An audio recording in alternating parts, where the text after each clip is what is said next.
इन दोनों का foundation stone जो है वो फिलॉसफी। वेद पुराण और सनातन धर्म समस्त सृष्टि का आधार ब्रह्म को मानते हैं।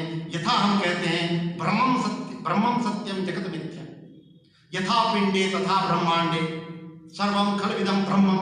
ब्रह्म का स्वरूप क्या है? शुद्ध चेतना का स्वरूप है। यही शुद्ध ज्ञान है। शुद्ध ज्ञान को हम 4 सिद्धांतिक महावाक्य में निरूपित करते हैं। प्रज्ञा ज्ञान ब्रह्म, जैसे मैंने कहा, अयम आत्मा ब्रह्म, तत्वमसि अहम ब्रह्मास्मि।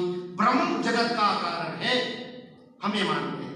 ब्रह्म में आदमी आता है, उसमें रहता है और ब्रह्म लीन हो जाता है।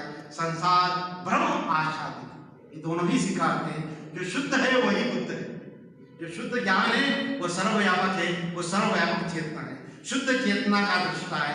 इसकी सत्ता का खंड नहीं है, एक सत्ता सर्वत्र है जो अद्वितीय है। जैसा आप सभी को अविदित है, जैसा आप सभी को ज्ञात है, वैदिक पुराण ज्ञान में अनुभव की 3 स्तरीय अवस्था है: जागृत, स्वप्न, सुषुप्ति, और उससे भी बढ़कर जो अवस्था आपको, आप सब मेरे ख्याल से जानकार लोग हैं, वो तुरीय अवस्था है, वो समाधि की अवस्था है, निर्विष समाधि की अवस्था है, जो मन विषय इंद्रियों से परे है। जो चौथी अवस्था में दृष्टा का ही भाव रहता है परंतु ऑब्जेक्टिव वर्ड नहीं रहते, ऐसी अवस्था को हम सच्चिदानंद कहते हैं, जो पूर्ण आनंद की अवस्था है। यह नित्य ब्रह्म शुद्ध है, ये चेतना है जो नित्य है, हमेशा विद्यमान है।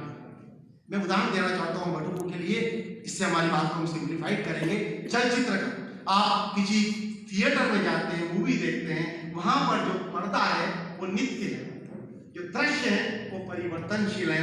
वो परिवर्तन से जो परे हमें जो दिखाई नहीं देता वो एब्सोल्यूट है, वही ब्रह्म है, वही जगत के सृष्टि का कारण है।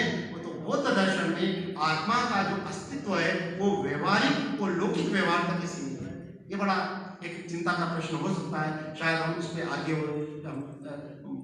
चर्चा करें कि शाश्वत आत्मा नहीं है जो सदैव रहती है। यही क्षणिकवाद है, यही शून्यवाद है, और इस पर ही वो जोर देता है।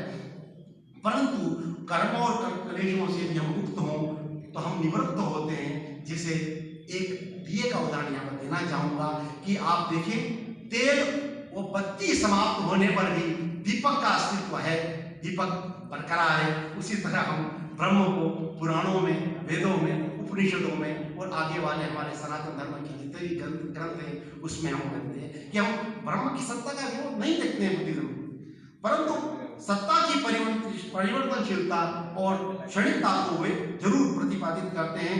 परिमार्थिक तत्व एकमात्र शून्य मानते हैं। वो सकंड सत्ता की परिकल्पना करते हैं, हम अखंड सत्ता की परिकल्पना करते हैं। मार्ग अखंड सत्ता की प्रतिपादित करता है, परंतु इसके बावजूद भी दोनों पुराणों में, बौद्ध दर्शन में संज्ञाता के भाव गहरे हैं और परस्पर दिखाई देते हैं। दोनों मोक्ष में विश्वास करते हैं। वेदांत पुराण मोक्ष, जीवन मुक्ति, मोक्ष निर्वाण, दुखों को हम कर्म, पुनर्जन्म को मानते हैं। हम ये मानते हैं कि अविद्या दुखों का कारण है, साधना दोनों दर्शनों में है। आसक्ति, अविद्या ये माया के कारण हो सकते हैं, ऐसा दोनों का मत है।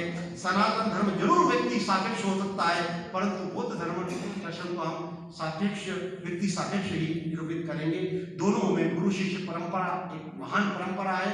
दोनों योग सूत्र, बुद्ध विहार, दोनों ही करुणा, देखिए योग सूत्र भी देखिए, बुद्ध विहार भी देखिए, करुणा, मुदिता, मैत्री, उपेक्षा की सीख देते हैं। आत्मा का न भाव होने पर भी करुणा पर जोर बुद्धिज्म में। बुद्ध की पंचशील प्रतिज्ञा, अहिंसा, सत्य, ब्रह्मचर्य, अस्तेय और असंग्रह, ये सारी बातें हमारे भी धर्मशास्त्रों में, हमारे पुराणों में, उपनिषदों में है। उपनिषदों का ब्रह्म अचल है, अपरिवर्तनशील है। हो सकता है बुद्ध के अनुसार परिवर्तन ही सत्य हो, परिवर्तन का